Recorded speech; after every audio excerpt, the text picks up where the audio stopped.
gentlemen, the story you are about to hear is true. The names were changed to protect the innocent. Dragnet.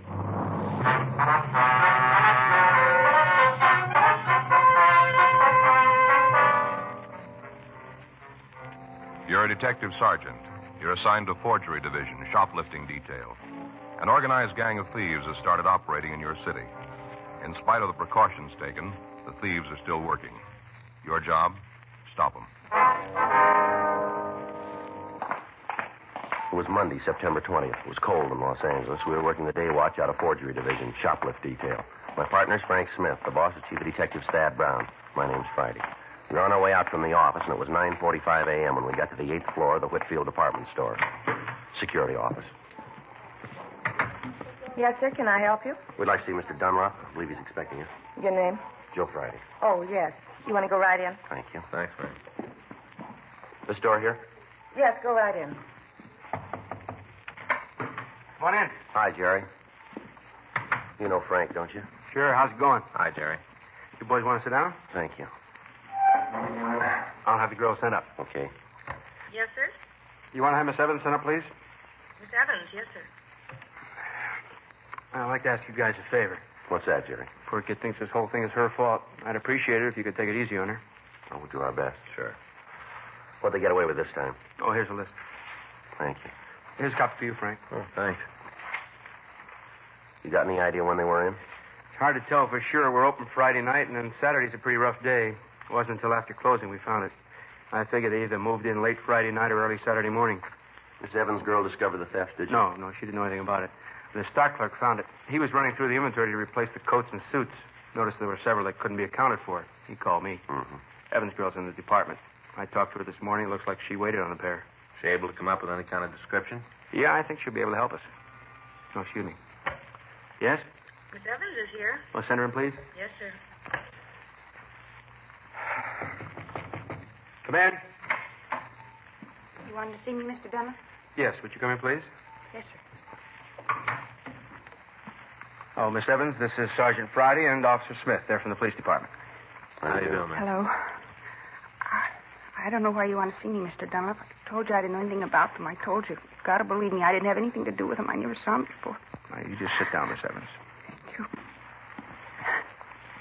Now, the officers are here to just talk to you. They want to ask you a couple of questions. There's nothing wrong.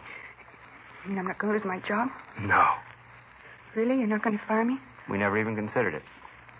I don't know how to thank you. My first job, and to have a thing like this happen. I sure appreciate it. Anything you want to know, I'll tell you. You just ask, I'll tell you.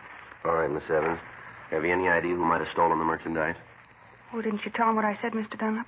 Well, I thought it would be better if they heard it from you. Oh, I see. Well, I think I know who they were. I've tried to remember all the people I waited on, everyone. There's only two that stand out, like they were different. How do you mean different, miss? Well, they didn't seem like the other customers. You know, like they really wanted to buy something. Yeah. They just wanted to look around. I could tell they didn't really want to take anything with them. We had a course on that in school, how to tell if a customer really wanted to buy. Mm-hmm. That was one of the class problems, to sell a customer who didn't really want to buy anything. Yes, ma'am. Now, about these people, what was it they did that makes you think they might have been the shoplifters? Well, first, the way they talked. I was trying to wait on other people at the same time, and they kept me showing them all kinds of things. It took me almost a half an hour to clean up after they left. There were two people, is that right? Yeah, a man and a woman. Can you give us a description of them? I told Mr. Dunlap all about it. You want me to go over it again? I've got it, Joe. I'm having it typed for you now. All right, fine. You want me to tell it again? Well, we'll check it with you, yes, ma'am. What kind of things these people want to see, ma'am? Oh, just about everything at the counter. They had me so mixed up, I didn't know what to do. Told you I was trying to wait on another customer. Woman who wanted to buy a suit, I kept trying to take care of her. She finally left. These two were causing so much trouble. Every time I left them, I couldn't even take care of the woman. She got mad and left. I don't really blame her. You know, Mr. Dunlap, there really should be more people up there. Only 3 girls, and when we get busy, there just aren't enough to go around. Lots of customers walk out. Mm-hmm. Well, we'll see what we can do. Lots of times they walk out without buying something because there isn't anybody to help them. Mm-hmm. This woman who walked out, could you describe her for us? Oh, you bet. She was real nice. Had a lot of patience. Kept waiting for me to go back and take care of the troublemakers. Never said a word. Well, can you tell us what she looked like?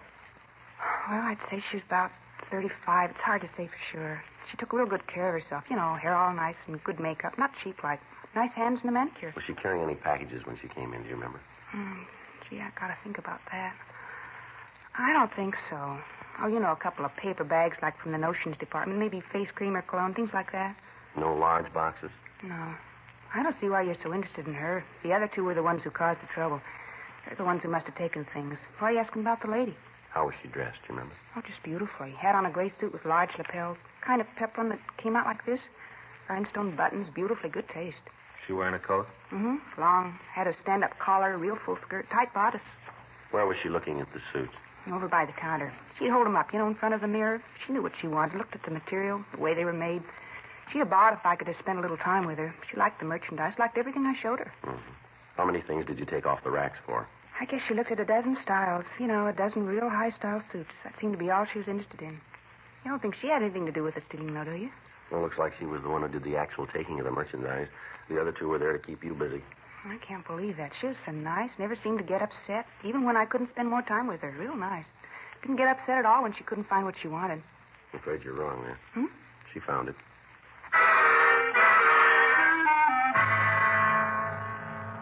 We continued to interrogate the witness. We got complete descriptions of the trio. Their physical appearance and their method of operation matched those of the gang Frank and I had been looking for the past 6 weeks. Alice Evans was shown mug shots of known shoplifters, but she was not able to give us an identification. We made arrangements for her to come down to the office and check additional mug files. The average citizen looks at shoplifting as a petty nuisance, which businessmen are expected to endure. It's not entirely true. Shoplifting is big business. Last year, hundreds of thousands of dollars worth of merchandise was stolen from stores in the Los Angeles area alone. Most of the goods stolen by organized gangs is sold to fences for final disposal. During the course of our investigation, we'd been working with Stores Protective Association, incorporating all of the security officers in the larger businesses. MO bulletins had been gotten out on the gang's activities. From what we'd been able to find out, there were 3 people working as a unit, 2 women and a man. The 3 suspects would enter a store and split up.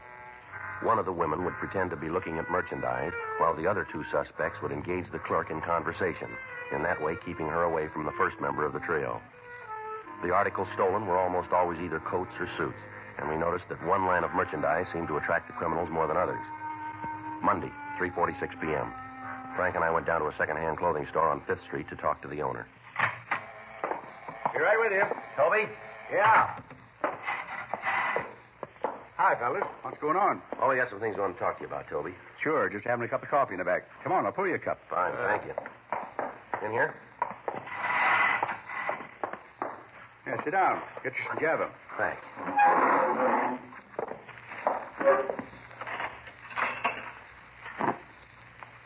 Anything special? No, we're just fishing, Toby. Thought you might be able to come up with a little something for us, maybe. And here you go. Either of you want sugar? No. Oh, thanks. Don't use it. Just doing part of your work here. Is that right? Yeah, buy sheets. Want to get to the mail tonight. Well, we don't want to keep you, Toby. Yeah, no trouble, Sergeant. Mac's getting a little tired anyway. Just soon stop and have a cigarette. How's business? Pretty good? I'm keeping up. Now, what can I do for you? You got anything on a boosting gang working around? Nothing more than usual. Why? Well, we got a bunch that's giving us a little trouble. We're trying to come up with something that'll hang together on them. 2 men and a woman? Yeah. You got anything on him? Oh, nothing worth repeating. Rumbled around about the 3 of them. That's about it. If I had any more, I'd have called you sooner. Where's the information coming from? Well, you know how it is, Sergeant. You hear something here, something else there. You put them together. You come up with a story, but no way to trace it. Yeah, I know. You got any idea where the stuff is being sold? Same answer. Rumble's got it that all the loot's being shipped out of town. Some of it back east, some goes up north. I got a piece the other day that some of it's going to Mexico. Mexico, huh? Yeah. Most of it's ending up in the east, though. You know any reason they'd be hitting one brand more than the others? Got a word. That's about all. What's that? The gang's laying it out around town that they'll pay up to $25 for a suit.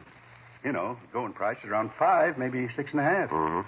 Figures that if you can do better with one line, that's what you're going to boost. Huh. Why's the price gone up? Yeah, the only way I can figure it is that they're worth more on the market. Anybody approached you? Nah, if they had, you'd have been called right away. You know that. Yeah. You got any idea where we might be able to pick up anything on the trio? Not right out, but I'll tell you one thing. What's that? The way I got it, there's 4 of them. Yeah? 2 men, 2 women. A man's a gun. He sets up the deals, makes a shipment. How are they getting the stuff out, Toby? Do you know? Pick up a kid and offer him a trip. Ask him to deliver a suitcase. Works out good for him. Carrier doesn't know who he's working for. Can't lead the cops back to the operation. Mm-hmm. About the only way I can figure it. You say none of the stolen stuff showing up down here? Nothing so far. Well, thanks a lot, Toby. If you hear anything, we'd sure appreciate a call. Sure thing. Real good coffee, Toby. Instant. I make it in the percolator. Well, you mean that powdered stuff? You don't have to make that in a coffee pot. Habit, I guess. Well, thanks again. We won't keep you, Toby. Oh, hang on a minute. All right. Yes, sir? What can I do for you? Buy used clothes? Yes, sir. What have you got to sell? That's in the car. Just want to be sure you're buying stuff. Oh, bring it in. We'll take a look at it. Okay, Toby, we'll see you later, huh? Right, Sergeant. Give me a call. Right. I'll be right back. Excuse me. Yeah. Well, what do you think of that, Sergeant? Sure in a hurry, isn't he? Yeah, let's see why. Come on. You see him? Yeah, right up there. Hey, hold it up there. Huh? What do you want? What's the matter? Didn't you hear me? I asked you to wait back there. Oh, sure, I heard you. I didn't know you were talking to me. What do you want? Police officer. You want to step over to the car? I want to ask you a couple questions. Well, I haven't done anything. You didn't say you did. Well, why do you want to talk to me? What do you want me to come Come on, let's go. All right. You're making a mistake. I haven't done anything. Mm-hmm. You got the wrong man. You got no reason to talk to me. All right. Get in.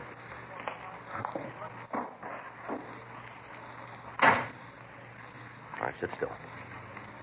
What are you doing? You won't find anything. I don't know what you guys are after. I haven't done anything. Take your wallet out. Why? Take it out. Here. Take the money out of it. You always carry that much money, do you? No, not always. I know. You keep the money in your hand. Give me the wallet. Here you are. Is your true name? Hmm? Kenneth Elgin Norris. Is your right name? Yeah. You live here now, do you? No, not now. Where do you live? I got a room over on 7th. You want me to run a make on him? Yeah, will you? Here's his ID. Thanks. 1K80 to Control 1. 1K80 to Control 1. Control 1 to 1K80. Go ahead. Check for want. Kenneth Elgin Norris. That's Norris. Male white American. 26 years. 5 feet 10 and 3/4. 168 pounds. Black hair, brown eyes. KMA 367. 1K80, Roger. Stand by. What's all that about? Checking to see if you're wanted on the place. Oh. You ever been in trouble? You mean with the cops? That's right. No, never. Why'd you leave the clothing store in such a hurry? I remembered I had to meet a guy. I remembered I was late. Who's the guy? A friend of mine. You wouldn't know him. Well, try it. It's a guy named Arthur. I don't know his last name. Where were you going to meet him? A bar down the street. What about the clothes you wanted to sell? What about it? Where are they? I don't know. Well, you went in to sell something that you didn't have. Is that it? Well, I was going to pick him up from Arthur. And you don't know his last name? No. How come you were going to sell the clothes? Huh? Why were you going to sell the clothes? Well, that's a silly question. Why does anybody sell anything? Because I needed the money. You look like you're sitting pretty good. Well, I got to leave town. I'm selling all my stuff. I thought you said the clothes belonged to this Arthur guy. Well, they do, but I'm going to sell them for him. He said he'd give me a piece of the profit. Why doesn't he sell them himself? Well, I don't know. You better ask him. We'll try to. Now get the rest of the stuff out of your pocket. Come on, everything. You guys are making a big mistake. You know that, don't you? A real big mistake. Well, if we're wrong, we'll tell you. Yeah. Here it is. Comb, change, cigarettes, and a lighter. That's all there is. You sure? Well, why would I lie? Turn your pockets inside out. What? Turn them inside out. All right. All of them. The other one, too. Told you I gave everything I had. There isn't anything else. Oh. What's that? Huh? Move your foot. What's this? Looks like a key. What's it for? But I don't know. It isn't mine. Well, maybe it belongs to Arthur. It could be. It isn't mine. Looks like a check locker key, doesn't it? It might be. I never saw it before. Came out of your pocket, didn't it? No, it didn't. Must have been on the floor all the time. It isn't mine. 1K80. Your suspect has a felony record including burglary and is now wanted for parole violation. 1K80, Roger. KMA 367. Thought you said you'd never been in trouble. I made a mistake. Looks like you made more than one, doesn't it? What? Maybe you were wrong about the locker key. I told you. I never saw it before. Oh, sure. You want to sit with him, Frank? Yeah. I'll get to a phone. Right. It's just a key. What does that prove? I don't know. Let's find out what it opens.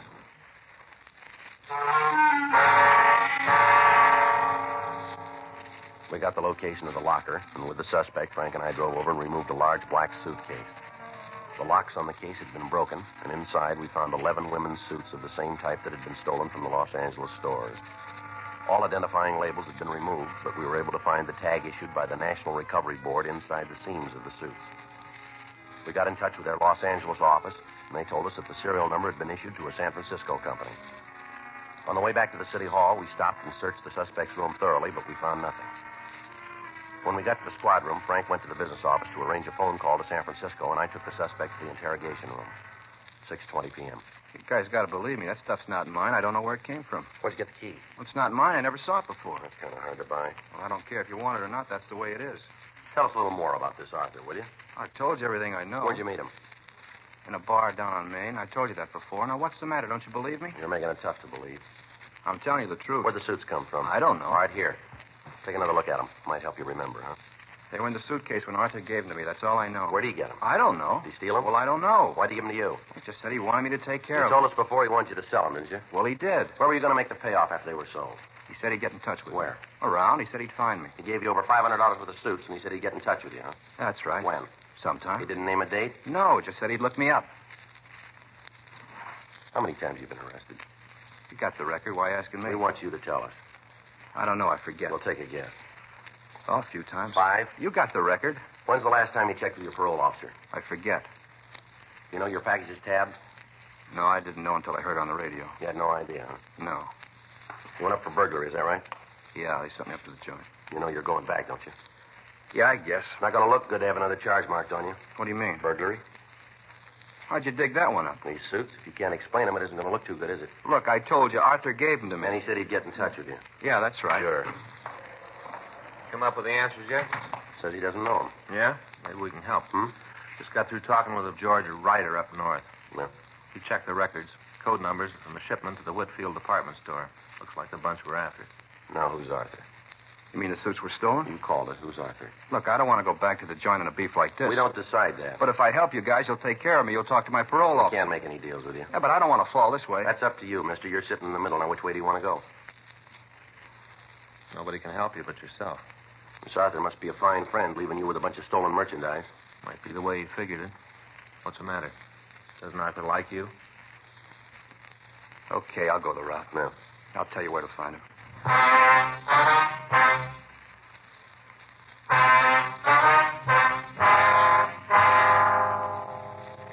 We called a stenographer, and Kenneth Norris gave us a complete statement. He said that he'd been approached by a man that he knew only as Arthur and asked to carry a suitcase to St. Louis. Once there, a man would have him paged at the airport and take the valise from him. In return for this service, the suspect was to be paid $100 and his expenses. Norris explained that he decided he could do better by selling the contents of the suitcase himself. This information was forwarded to the St. Louis Police Department. We got a complete description of the man he knew as Arthur and had the suspect check through the mug books, but he was unable to make an identification. We got in touch with his parole officer and told him that we had Norris in custody. We asked that we be allowed to detain him for a few days.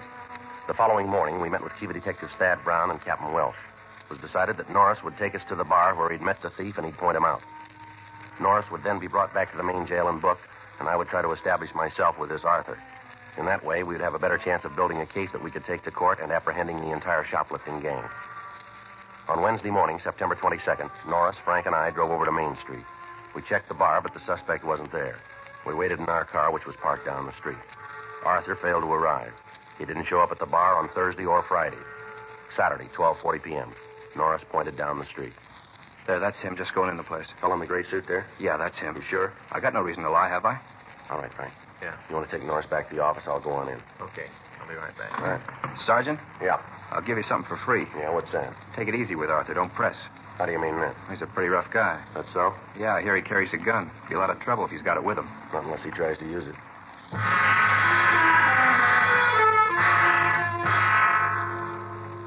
I left Frank at the curb and walked into the bar. I saw the man that we knew as Arthur sitting at the rear of the place. I took a seat near the front door and ordered a cup of coffee. In a few minutes, I walked back toward Arthur.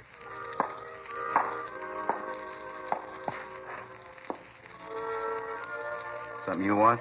Yeah, I wondered if I could have one of your cigarettes there. There's a machine up front. Well, if I had the price, I'd have bought a pack coming in.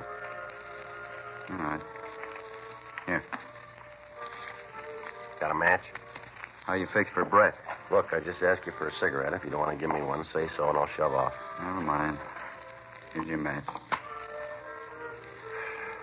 Thank you. Hey, you. Yeah.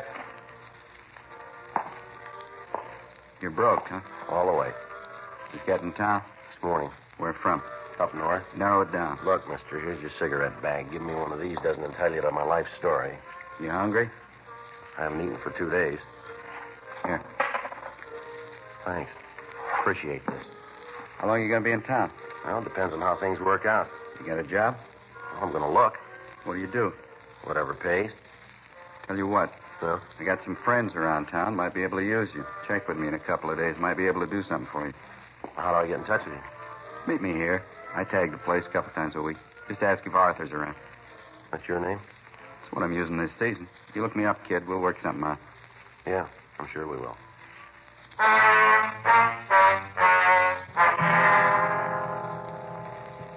I sat and talked to Arthur for another half hour. During that time, he wouldn't tell me his last name, and I had no way of finding out anything more about him. At 12:10, I saw Frank drive by the front door. That was the signal that the crew of detectives were standing by to follow the suspect. I left the bar and walked down Main Street up to 7th. Frank was waiting for me. We drove back to the city hall and discussed what had happened with Chief Brown and Captain Welsh. During the next 3 days, Arthur was kept under constant surveillance. He didn't drive an automobile. He contacted no one. We were able to learn a considerable amount about the man. Although he didn't try to make contact with any other members of the gang, it was obvious that he was the prime fence and that he was directing the operation. Wednesday afternoon, I walked into the bar on Main Street. Arthur wasn't there, but the bartender said that he was expecting him. I waited. At 6:47 p.m., the suspect entered the place. He took a seat at the rear of the bar and motioned me back. Hi, I've been looking for you. You're right. Yeah. Wonder if you've been able to come up with that job you were talking about. I could sure use a touch. You like to travel? What? I think I might have something for you. You got to go out of town, though. For dough? I wouldn't ask you any other way. Well, what do I have to do? A friend of mine has a suitcase he wants delivered to a party in Chicago. Why doesn't he send it by mail? Doesn't want it to go that way. He wants it delivered personally. Well, what's it pay? All your expenses and $100. Well, what's in the suitcase? That isn't any of your business. What happens if I get picked up? I don't know. I'm not carrying anything hot. You got to take my word for it, you ain't. All right. Who do I deliver the suitcase to? I'll meet you in the morning. I'll give you the bag then. You catch the 10 o'clock plane. When you land at Chicago, go to the coffee shop. You'll be paged. Meet the man and give him the suitcase. Well, how do I know if it's the right guy? We'll give you the name. He's the only one who knows what the name is and when you're coming in. All right. Where do I meet you? Be out in front of this place at 8 in the morning. I'll pick you up. Just one more thing. How about the money? You won't need any going back. When you turn over the suitcase to my friend, he'll give you the 100. You'll already have your ticket. All right. Sounds okay. Not as permanent as I'd like. If you carry this off, we'll be able to do more business. Well, I'll meet you here then at 8 in the morning. Is that right? Right. Be on time. I don't want you to miss that plane. A lot depends on this deal. I don't want anything to go wrong. No, don't worry. What? Neither do I.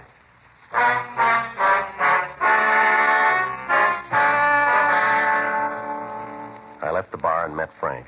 We stood by the front of the place, and at 9:56 p.m., the suspect came out. He called a cab, and we followed him. He went out to the apartment where we knew he lived. Frank and I waited out front. At 11:20, a car pulled up in front of the place, and 3 people got out. They matched the description of the thieves in our shoplifting operation. They were carrying a large suitcase. We waited for 10 minutes, and then Frank and I went up to Arthur's apartment. Number 408, huh? Down this way. Uh-huh. I get the door. Wait a minute. All right. Yeah. Who is it? A minute. What are you doing here? What's this all about, Art? Police officers, you're under arrest. Stand still. Cop, a lousy cop. Should have known. I thought I could trust you. I thought you were honest. You sure pick him, a cop for a messenger boy. You're real smart. I thought I could depend on him. I thought he was honest. You don't know what the word means. How about it, mister? Huh? Do you?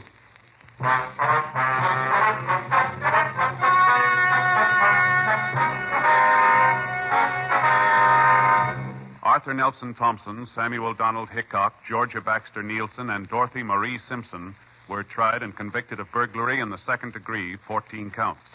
They received sentence as prescribed by law. Burglary in the second degree is punishable by imprisonment in the state penitentiary for a period not less than 1 nor more than 15 years.